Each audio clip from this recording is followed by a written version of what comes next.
Okay, hari ini saya nak share satu peti shark. Okay, peti shark model SJP50MS. Okay, yang body adalah body warna steel.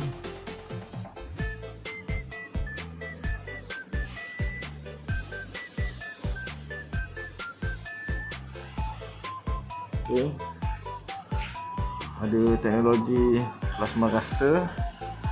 Waranti untuk kompresor inverter 12 tahun. J-Tech Inverter. Okay, kita akan share dalam.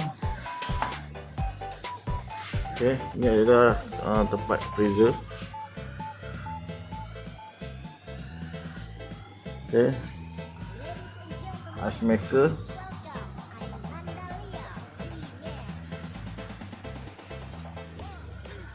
Dua layer. Ini bahagian fridge. Okay, bawah ada bahagian fridge yang model. Okay, ni ada satu kompartmen extra cool ataupun express cool. Okay, itu dia Plasmacluster ni logo.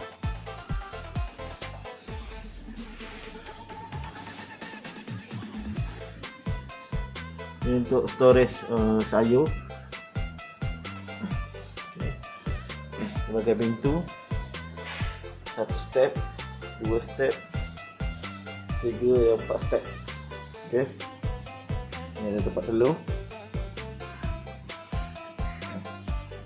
Ini dalam kompartmen, satu step, dua step, dan tiga step.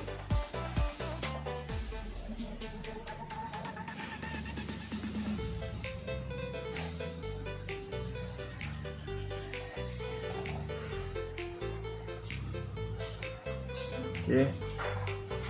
Ini adalah untuk panel controller untuk suhu. Tu dia ada button untuk extra cool dan juga express cool. Mana extra cool ni untuk dia sejuk bahagian sini bahagian kompartmen extra cool ni. Okay. Untuk express freezing dia akan bekukan bahagian atas ni. Okay. Ini adalah untuk model SJP50MS.